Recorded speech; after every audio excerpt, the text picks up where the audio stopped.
He found himself in the neighborhood of the asteroids 325, 326, 327, 328, 329, and 330. He began, therefore, by visiting them in order to add to his knowledge. The first of them was inhabited by a king, clad in royal purple and ermine. He was seated upon a throne which was at the same time both simple and majestic. "Ah, here is a subject," exclaimed the king, when he saw the little prince coming. And the little prince asked himself, how could he recognize me when he had never seen me before? He did not know how the world is simplified for kings. To them, all men are subjects. "Approach, so that I may see you better," said the king, who felt consumingly proud of being at last a king over somebody. The little prince looked everywhere to find a place to sit down, but the entire planet was crammed and obstructed by the king's magnificent ermine robe. So he remained standing upright, and, since he was tired, he yawned. "It is contrary to etiquette to yawn in the presence of a king," the monarch said to him. "I forbid you to do so." "I can't help it. I can't stop myself," replied the little prince, thoroughly embarrassed. "I have come on a long journey, and I have had no sleep." "Ah, then," the king said, "I order you to yawn. It is years since I have seen anyone yawning. Yawns to me are objects of curiosity. Come now, yawn again. It is an order." "That frightens me. I cannot any more," murmured the little prince, now completely abashed. Hum, replied the king. "Then I order you sometimes to yawn and sometimes to—" He sputtered a little and seemed vexed, for what the king fundamentally insisted upon was that his authority should be respected. He tolerated no disobedience. He was an absolute monarch. But, because he was a very good man, he made his orders reasonable. "If I ordered the general to change himself into a seabird, and if the general did not obey me, that would not be the fault of the general. It would be my fault." "May I sit down?" came now a timid inquiry from the little prince. "I order you to do so," the king answered him, and majestically gathered in a fold of his ermine mantle. But the little prince was wondering. The planet was tiny. Over what could this king really rule? "Sire," he said to him, "I beg that you will excuse my asking you a question." "I order you to ask me a question," the king hastened to assure him. "Sire, over what do you rule?" "Over everything," said the king, with magnificent simplicity. "Over everything?"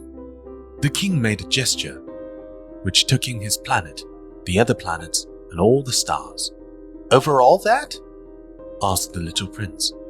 "Over all that," the king answered, for his rule was not only absolute, it was also universal. "And the stars obey you?" "Certainly they do," the king said. "They obey instantly. I do not permit insubordination." Such power was a thing for the little prince to marvel at. If he had been master of such complete authority, he would have been able to watch the sunset not 44 times in one day, but 72, or even 100, or even 200 times without ever having to move his chair. And because he felt a bit sad as he remembered his little planet, which he had forsaken, he plucked up his courage to ask the king a favor. "I should like to see a sunset. Do me that kindness. Order the sun to set." "If I ordered the general to fly from one flower to another like a butterfly, or to write a tragic drama, or to change himself into a seabird, and if the general did not carry out the order that he had received, which one of us would be in the wrong?" the king demanded. "The general or myself?" "You," said the little prince firmly. "Exactly. One must require from each one the duty which each one can perform," the king went on. "Accepted authority rests first of all on reason.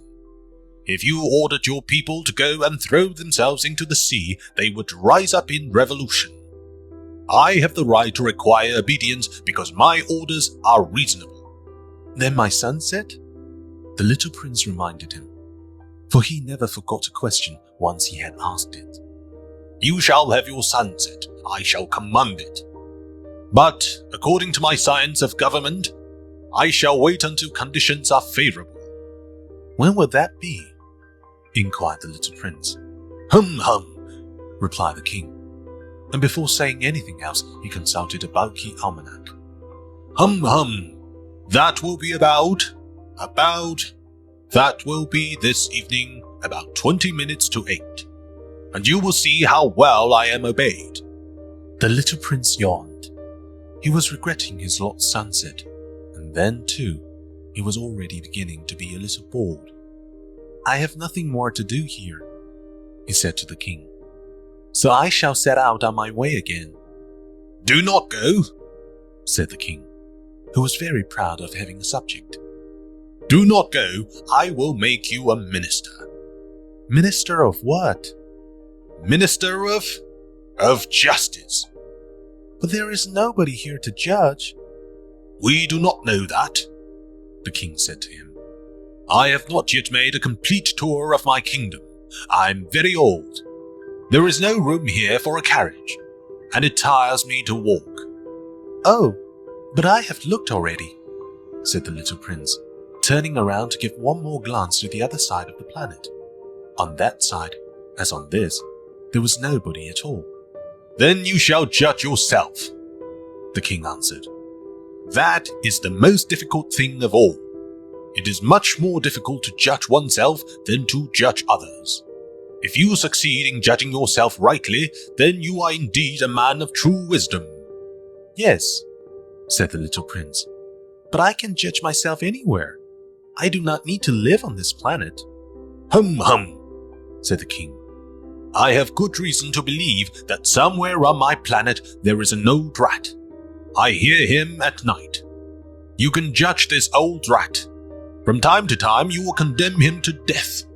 Thus his life will depend on your justice. But you will pardon him on each occasion, for he must be treated thriftily. He is the only one we have." "I," replied the little prince, "do not like to condemn anyone to death, and now I think I will go on my way." "No," said the king.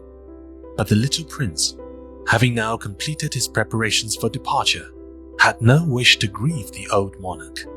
"If your majesty wishes to be promptly obeyed," he said, "he should be able to give me a reasonable order. He should be able, for example, to order me to be gone by the end of 1 minute. It seems to me that conditions are favorable." As the king made no answer, the little prince hesitated a moment. Then, with a sigh, he took his leave. "I made you my ambassador," the king called out hastily. He had a magnificent air of authority. "The grown-ups are very strange," the little prince said to himself, as he continued on his journey.